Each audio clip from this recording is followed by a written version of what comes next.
గేదెలు కూడా తోలుకొని మందిరానికి వచ్చేవారు. మనుషులే కాకుండా ఆ గేదెలు కూడా ఉపయోగపడేవి. ఎలా అంటే తెలుసా, ఆదివారం పితికిన పాలన్నీ దేవుని మందిరానికి ఇచ్చేవారు. కుటుంబాన్ని ఎంత దీవించాడో తెలుసా, ఎంత వర్ధలు చేశాడో తెలుసా. ఆ ఊరోళ్ళందరూ ఉన్నారు, మీకు ఏమైనా పిచ్చి పట్టిందా? దేవుని మందిరానికి ఇచ్చేస్తున్నారా పాలన్నీ, గేదెలు కూడా తోలుకుని వెళ్ళిపోతున్నారు, వీళ్ళకి పిచ్చి పట్టింది అనుకున్నారు. ఆ దేవుడు ఆ కుటుంబాన్ని ఎంత దీవించాడు. నాకు తెలిసిన ఒక కుటుంబం ఉన్నారు, దేవుని మందిరానికి ఇంచుమించు ఒక 20-30 కిలోమీటర్ల నుంచి వాళ్ళు వచ్చేవారు ప్రతి ఆదివారం.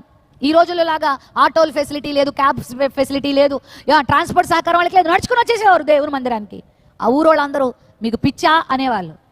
భార్య భర్తకి వాళ్ళకు ఒక గేదెలు ఉండేవి, ఆ గేదెలు వాళ్ళు అదే పాడి చేసుకుని బ్రతికేవాళ్ళు.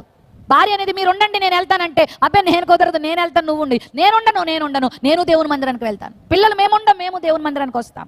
అదే ఆనందం వాళ్ళకి. ఆ విధంగా వాళ్ళు దేవుని సన్నిధిలో ఎదిగారు.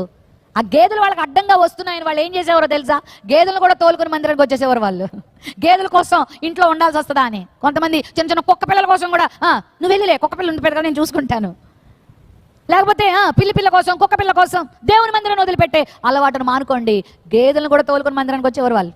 వాళ్లే కాదు, దేవుని మందిరంలో పరిచయం చేసేది. చక్కగా అందరికన్నా ముందొచ్చి కుర్చీలు మరి ఆ యొక్క కార్పెట్లు వేసి మందిరం ఊడ్చి దేవుని సేవకులకు సహకరించి ఎంతో ఉపయోగపడి, ఆ మనుషులే కాకుండా ఆ గేదెలు కూడా ఉపయోగపడేవి. ఎలా అంటే తెలుసా, ఆదివారం పితికిన పాలన్నీ దేవుని మందిరానికి ఇచ్చేవారు వాళ్ళు. దైవజనులకి, అక్కడ పరిచయం చేసేటువంటి దేవుని బిడ్డలకి ఆ కాఫీ టీలు పెట్టి చక్కగా ఆ గేదెలు కూడా సేవ చేసేవి. దేవుడు ఆ కుటుంబాన్ని ఎంత దీవించాడో తెలుసా, ఎంత వర్ధలు చేశాడో తెలుసా. ఆ ఊరోళ్ళందరూ ఉన్నారు, మీకు ఏమైనా పిచ్చి పట్టిందా? దేవుని మందిరానికి ఇచ్చేస్తున్నారా పాలన్నీ, గేదెలు కూడా తోలుకుని వెళ్ళిపోతున్నారు, వీళ్ళకి పిచ్చి పట్టింది అనుకున్నారు. కానీ దేవుడు ఆ కుటుంబాన్ని ఎంత దీవించాడంటే, నన్ను గణపరచు వారిని నేను గణపరుస్తాను. ఆ 3 కుమార్తెలను కూడా దేవుడు హెచ్చించాడు. వాళ్ళందరినీ చక్కగా విద్యావంతుల్ని చేశాడు. ఎదురు కట్నాలు ఇచ్చి పెళ్లిళ్ళు చేసుకునే అంత స్థాయిలోకి దేవుడు వాళ్ళని తీసుకొచ్చాడు. యోగ్యులుగా చేశాడు ఆ కుమార్తెలను. యోబు కుమార్తెల గురించి మంచి మాట ఉంది కదా, మరి ఆ తూర్పు దేశంలో యోబు కుమార్తెలు అంటే సౌందర్యవంతులు మరొకరు లేరు. సౌందర్యవంతులు అంటే సినిమా యాక్టర్లు అనుకోకండి. ఇప్పుడు రోజులు ఎక్కువైపోతుంది.